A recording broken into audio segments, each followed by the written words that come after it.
Welcome back to Sonic 2 on the Mega Drive, and this is going to be my second time going through this zone.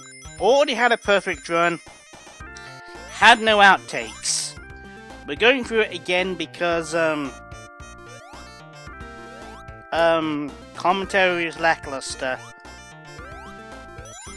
and I forgot the name of everything. We have 4 Badnik types in this zone, one of which is actually pretty damn rare, one of which is unnamed. And most of which share the same art assets because apparently Robotnik got very lazy.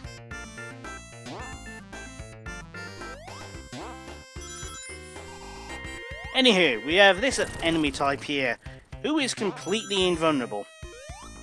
So, don't even try going after him. He's also unnamed, so there's that. We also have this dinosaur looking enemy over here, who is named Rexon, and is really not a threat in the slightest. Unless you happen to be waiting around the area for a long time. You'll also probably noticed by now the art assets look a bit recycled. As in, this level looks a lot like Emerald Hill, only blue. That's because it is Emerald Hill, only blue. This is basically where Sky High got its idea from.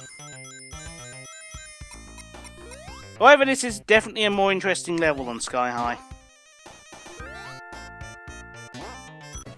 Not necessarily a harder level though.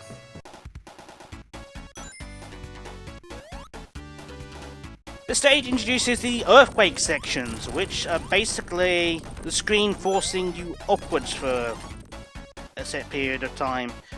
Which, well, that first one you can just sort of bypass with the invincibility power-up, and so, yeah, but sucks to be you level designers, and that's one weirdly offset signpost. Oh well.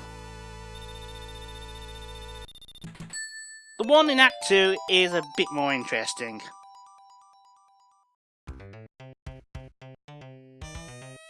And Hilltop Go.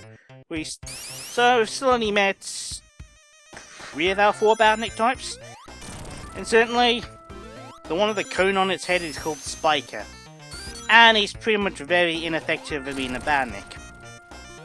And so's that Rexon. And down we go. I think we meet our next Badnik up this hill. Here he is. And his name is Sol. He's your Orbinaut of the game, and now he's thrown all of his fiery orbs. He's now defenseless. Because he's a complete idiot. So yeah, we don't have a particularly threatening batch of enemies here. Oh well. Next up is our next earthquake section, which is slightly more interesting than the last one. There is, however, an invincibility box over here, so even if you screw up. In fact, the section really isn't that hard, actually.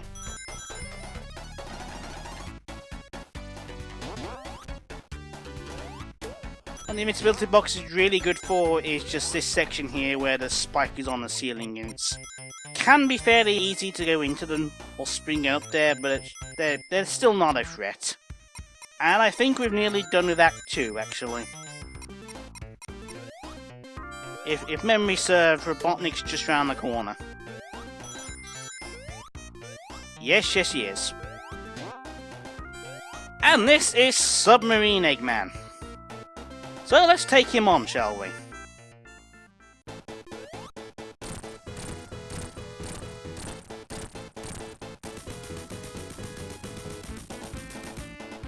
Well, that happened.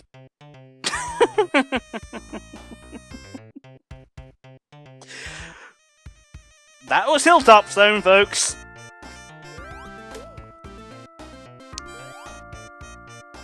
Well, it's nice to have a level with no outtakes for once. Huzzah! So I'll see you in the stage analysis.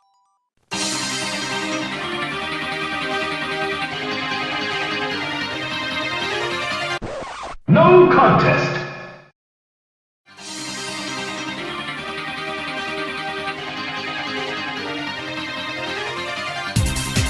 So, Hilltop happened. What you saw there was not only the easiest path through the level, but also probably the least interesting. As unfortunately, designers decided to hide the more interesting segments of the level, basically off the beaten track, leaving you not a very difficult stage at all. The bandits are a bit of a non-issue, with the exception of the one sole enemy placed.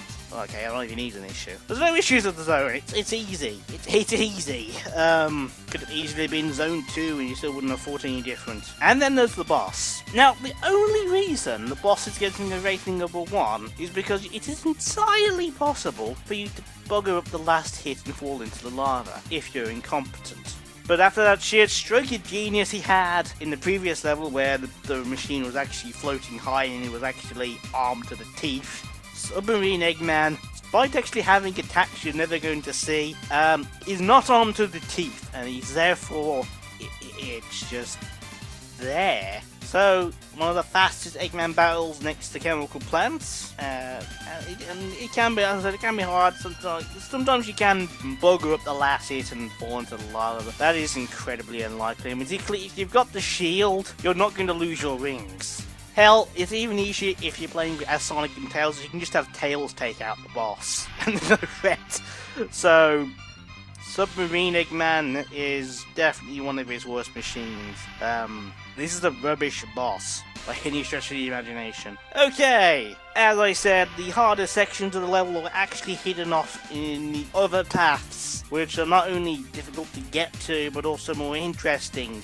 So, same drill as usual. Top annotation link will take you to the alternate paths. Bottom annotation link will take you to the next stage, which is the Mystic Cave Zone, which is actually a damn sight harder than this one, I seem to remember. Incidentally, you may want to check out the alternate paths because this zone actually got an update in the iOS release, and it's one of those significant ones as well, so definitely worth watching that one at least. But anyway, I'll catch you later, and let's get some Mystic Cave practice in. So nice not to have to do special stages though, it really is.